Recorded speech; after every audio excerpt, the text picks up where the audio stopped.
嘿，那就是 Ace。那今天我們就來跟大家開場，跟這個非常之擅長使用分身的洪吉童打的這一場比賽。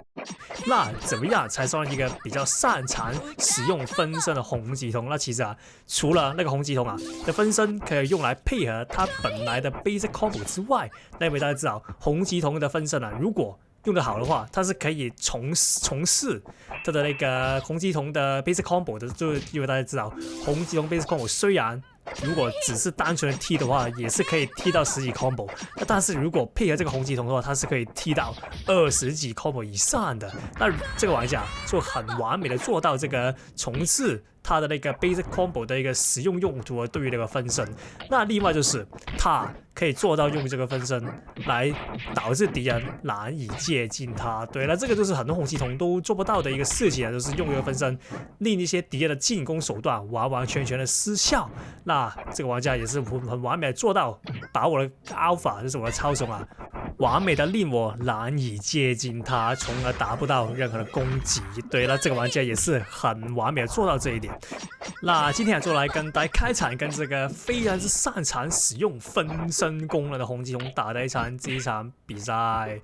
那見到這個第二回的一開始，這邊一開始他先給我這個類似之前所說的彈地 combo 那個打法呢，因為大家知道，其實彈地 combo 在現在還是有一個所謂的優勢在的，但是那個優勢是比較傾向這個前期基本功階段。那麼基本功階段也是跟之前所說你是沒有一些可以反擊的手段，所以說你對於那些傷害只有硬吃這個選項。對，那這邊就可以把它專注給那個黑毛 combo。那可惜失敗了，直接把它踢下去。那說起這個彈地 combo， 那其實彈地 combo 為什麼在這個版本非常之厲害？其實就是剛才所說的，它在前期基本上是沒有什麼可以反擊的手段。那這個是第一點，它厲害的地方。那第二點厲害的地方就是他有一支英雄跟這個裝備的配合，導致他這個英雄非常之容易作為這個彈地 combo 起手式就是我們的常見英雄鎖鏈術士跟這個王牌必殺頭盔那這兩件裝備就導致這個彈地 combo 的起手式變得非常之容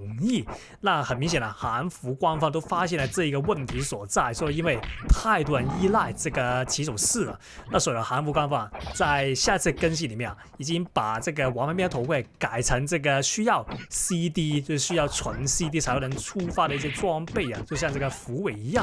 那說起這個更新，那其實根據我看這個官方 DC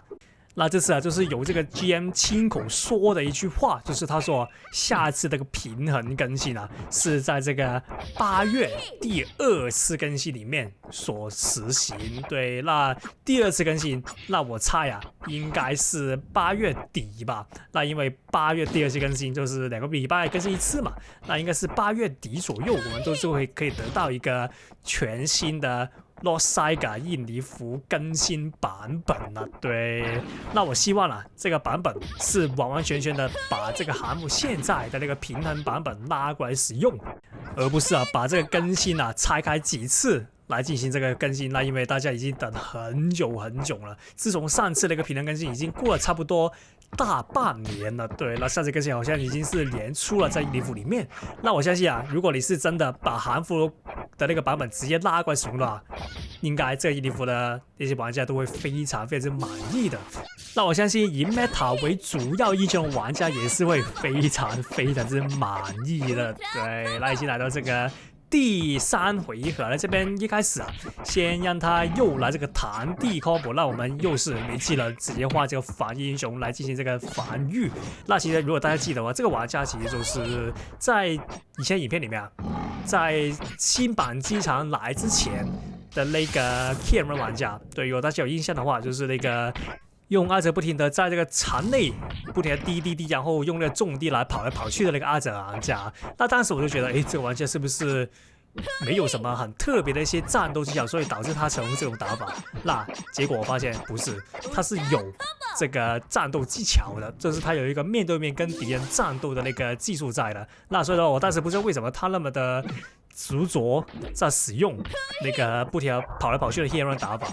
不過過去的事情就隨它過去吧。那起碼現在他是已經變成一個正常會面對面打架的一個玩家，雖然還有一點 Hero 的影子在。但是已經比以前好很多了。對啦。已經來到這個第4回合的一開始基本功階段了，那這邊又是我們已經承受了他非常之多次的那個彈地 combo。那最大原因也是因為他的起手式實在是非常之容易抓到了，因為鎖鏈術士大家知道，如果你是有用鎖鏈術士作為這個抓人的起手式的玩家，或者是你是慈善被這鎖鏈術士所抓到的一個玩家，你會發現鎖鏈術士真的非常之好用。那其實現在我的那個做法是直接用開技能來抓他，就是你看到我直接用了憤怒1來抓他。那但是如果你問我，就是現在錄音的我的話，我是比較偏向把2招技能藏起來。什麼技能？就是我們的衣服啊，跟這個頭盔藏起來。因為我最近啊，就開始練一個全新的打法，就是如果大家知道啊，我超总啊，以前最怕的打法是 hit and run。那自從那個電玩跟新之後 ，hit and run 玩家都基本上都絕跡了。那些以前依靠 hit and run 才能跟我一戰的那些玩家，都會變成那個反手型玩家。對，那反手型玩家是我現在超雄战是一個非常之覺得難纏的一類玩家，因為它就是一種 hit and run 的一個變體，就是從以前不停地跑來跑去，變成用不同的遠程英雄跟那些防禦的一些英雄來跟我拉距離。對，例如說用那個魔彈或者是他的 attack 不停地拉開距離，拉到如果我不進攻的話，他其實也不會進攻。那如果我不進攻的話，時間就會慢慢的到達那個 DT， 那難以避免去的那個 DT 的時間。那如果你是看我影片的話，你也知道我啊為什麼要不停的進攻。那除了是為了保持着那個影片的觀看效果之外，那其實就是我覺得如果兩邊都為了勝利而不進攻，而選擇這個反手型打法的話，因為反手型其實在這個遊戲啊比較吃香的，要我問我的話。那但是兩邊都選擇這個反手型打法的話，那比賽也是之前那句變得非常之無聊啊。對，那所以呢我會不停的選擇進攻。那但是為了破解這個單方面反手這個問題啊，我就最近研發了這個僵屍衣服配合這個消寂頭盔的使用。那最近我還在那個練習途中啊。那如果大家有興趣看我不停地用這個 combo 來打這一場的話，那你就可以加入我的直播來看我在最近不停使用這個 combo。對，那究竟效果怎麼樣，我們就下次那些影片裡面再跟大家分享。那這邊已經來到這個遊戲的尾聲了，可以看到這邊的兩邊技能都來了一波交換。那其實這邊啊，又是來到我們的誰抓到誰